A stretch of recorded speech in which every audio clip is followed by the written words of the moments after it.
Pernah nggak sih kalian lihat sesuatu di alam terus kepikiran, kok bisa gitu ya? Nah, alam semesta ini tuh sebenarnya penuh sama misteri yang nunggu buat dipecahkan. Dan hari ini kita bakal jadi detektif. Kita akan belajar metode rahasia yang dipakai para ilmuwan buat ngungkap semua kebenaran itu. Siap mulai investigasi kita? Oke, misi kita kali ini, kalau kalian berani terima, adalah nyoba masuk ke dalam pikiran seorang ilmuwan. Coba deh bayangin mereka itu kayak detektif super keren, dan alam semesta ini, TKP-nya, tempat kejadian perkara yang gede banget, penuh teka-teki. Nah, tugas kita yaitu ngulik gimana cara mereka investigasi buat bongkar semua rahasia alam. Gimana? Siap? Kalau udah siap, ayo kita mulai aja. Karena gini, setiap investigasi yang hebat itu selalu dimulai dari satu hal yang sama, nemuin petunjuk pertama. Nah, ini nih semacam piagam resmi kita, prinsip yang jadi panduan di setiap langkah. Penting buat diingat, sains itu bukan sihir, bukan juga tebak-tebakan ngasal. Anggap aja ini janji kita buat kerja secara sistematis, cari bukti yang benar-benar nyata lewat pengamatan, dan ngetes setiap petunjuk sampai kita benar-benar yakin. Oke, setiap investigasi keren kan mulainya dari TKP.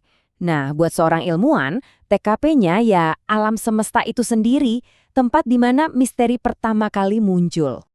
Jadi, petunjuk pertama kita itu selalu datang dari sebuah observasi. Pas mata kita yang jeli ini nangkap ada yang aneh, ada yang nggak beres, tiba-tiba di kepala kita muncul pertanyaan. Loh, kok bisa? Nah, di momen inilah kita nentuin inti dari kasus yang mau kita pecahin. Setiap detektif di film-film pasti punya papan kasus kan? Yang isinya foto, benang merah, catatan. Nah, ini papan kasus versi kita. Metode ilmiah.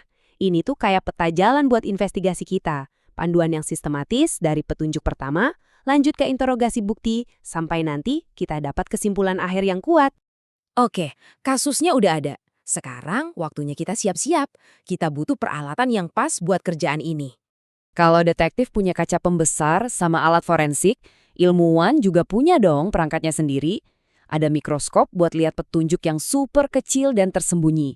Ada neraca digital biar ukurannya pas dan presisi.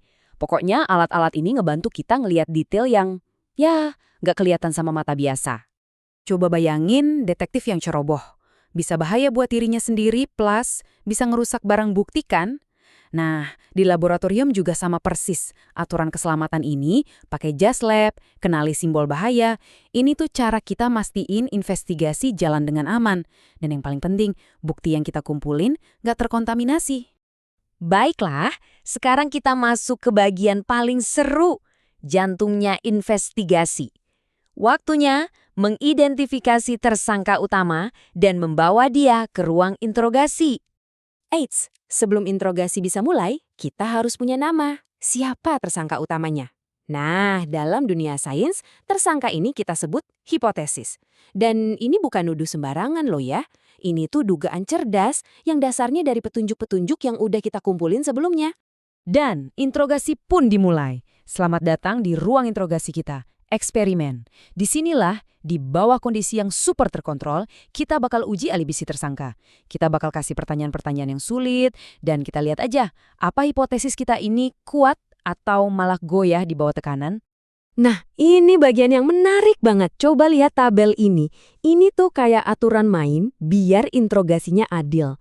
Ada variabel bebas, ini ibarat pertanyaan yang kita ajukan ke tersangka. Terus, variabel terikat, ini respons atau jawaban si tersangka.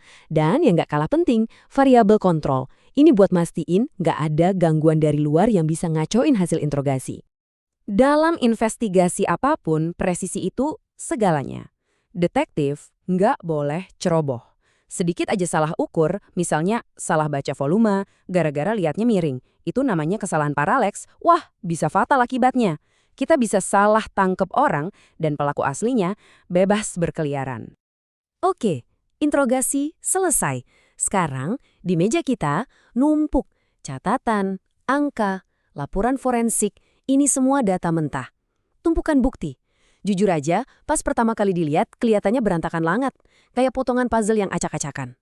Sampai akhirnya kita coba susun. Coba deh lihat grafik ini. Begitu data yang berantakan tadi kita atur, tiba-tiba, boom, kelihatan polanya. Jelas banget. Nah, ini dia. Inilah kunci kasusnya.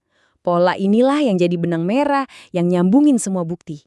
Kita udah analisis buktinya, kita udah nemuin polanya. Dan sekarang kita siap buat menutup kasus ini dan bikin laporan akhirnya. Inilah dia momen kebenarannya. Berdasarkan pola yang kita temukan tadi, kita bisa tarik kesimpulan. Pertanyaannya sekarang, apakah bukti-bukti ini mendukung hipotesis kita? Apakah tersangka kita terbukti bersalah? Atau malah sebaliknya, data-data ini justru membebaskan dia? Kalau gitu ya, kita harus balik lagi ke papan kasus dan cari tersangka baru. Tapi tunggu dulu. Investigasi itu belum benar-benar kelar sebelum laporannya jadi. Beneran, ini penting banget. Laporan ilmiah itu ya kayak laporan kasus detektif. Laporan inilah yang bakal kita bagiin ke komunitas, supaya detektif-detektif lain di seluruh dunia bisa belajar dari temuan kita dan mungkin bisa mecahin misteri yang lebih besar lagi. Pada akhirnya, kutipan ini tuh kayak kode etiknya para detektif alam.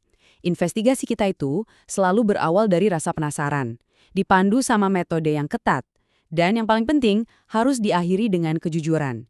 Sejujur-jujurnya apapun hasilnya. Jadi, pas kita tutup buku kasus buat hari ini, ada satu hal yang perlu kita ingat.